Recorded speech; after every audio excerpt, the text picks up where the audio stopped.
టాలీవుడ్లో ఉన్న విలక్షణ నటుల్లో రానా దగ్గుబాటి కూడా ఒకరు. పాత్ర ఏదైనా తనదైన శైలిలో వెండితెర మీద నిప్పులు చెరుగుతూ ఉంటాడు. బాహుబలి తర్వాత మళ్ళీ అంతటి పవర్ఫుల్ క్యారెక్టర్తో అయితే రానాని స్క్రీన్ మీద చూడలేదు. ప్రయోగాలు చేయడంలో రానా ముందు వరుసలో ఉంటాడు. కానీ హిట్ కొట్టాలంటే ప్రయోగాలు మాత్రమే కాదు, పవర్ఫుల్ కంటెంట్ కూడా ఉండాల్సిందే. అందుకే రానా తనకు హిట్ తెచ్చిపెట్టిన డైరెక్టర్ తేజతోనే సినిమాకి రెడీ అయిన విషయం తెలిసిందే. రానా పుట్టినరోజు సందర్భంగా రాక్షస రాజా పేరును కూడా అనౌన్స్ చేశారు. ఈ మూవీ నుంచి ఇప్పుడు ఒక క్రేజీ న్యూస్ అయితే వినిపిస్తోంది. రానా దగ్గుబాటి నుంచి సినిమా వస్తుందంటే మినిమం ఎక్స్పెక్టేషన్స్ అయితే ఉంటాయి.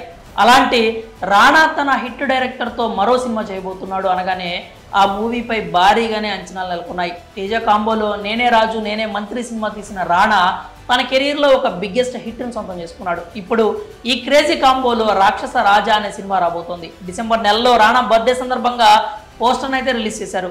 ఒక గ్యాంగ్స్టర్ లుక్లో భుజం మీద మిషన్ గన్ పెట్టుకుని ఊర మాస్ లుక్స్లో అయితే రానా కనిపించాడు. టైటిల్కి తగ్గట్లుగా సినిమాలో క్యారెక్టర్ ఉండబోతోందని ఒక క్లారిటీ ఇచ్చారు. కానీ ఆ తర్వాత ఆ మూవీ నుంచి ఎలాంటి అప్డేట్స్ అయితే రాలేదు. తాజాగా ఆ మూవీకి సంబంధించి ఇండస్ట్రీలో ఒక టాక్ అయితే నడుస్తోంది. ఈ ప్రాజెక్ట్లోకి మలయాళ super star Mohan Lal entry ఇచ్చారని తెలుస్తోంది. ఒక మంచి పవర్ఫుల్ క్యారెక్టర్లో మోహన్ లాల్ కనిపించబోతున్నారట. రాక్షస రాజా స్టోరీ మొత్తం బావ బామద్దుల నేపథ్యంలో సాగే కథగా చెప్తున్నారు. రానాకి బావగా మోహన్ లాల్ చేస్తున్నారని టాక్ నడుస్తోంది. బావ సక్సెస్ కోసం ఏదైనా చేయడానికి వెనుకాడని ఒక ఇంటెన్స్ క్యారెక్టర్లో రానాను చూడబోతున్నారు. బావకి అధికారం కట్టబెట్టి ఆయన కళ్ళల్లో సంతోషం చూడాలనేది ఆ బామ్మర్ది కోరిక. మరి అది ఎంతవరకు నెరవేరుతుంది, బావకి అధికారం కట్టబెట్టడానికి ఉన్న అడ్డంకులు ఏంటి అనేది బ్యాక్డ్రాప్లోనే కథ నడిచే అవకాశాలు అయితే కనిపిస్తున్నాయి.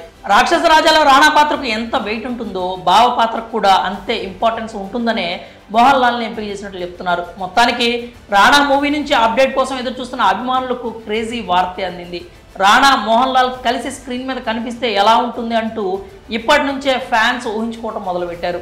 రాక్షస రాజా బిగ్ హిట్గా నిలవడమే కాకుండా రానా తేజకి మరో బ్లాక్ బస్టర్గా నిలుస్తుంది అంటూ కామెంట్స్ చేస్తున్నారు. మరి రాక్షస రాజాలో మోహన్ లాల్ నటించబోతున్నారంటూ వస్తున్న వార్తలపై మీ అభిప్రాయాలు ఏంటో కామెంట్స్ రూపంలో తెలియజేయండి.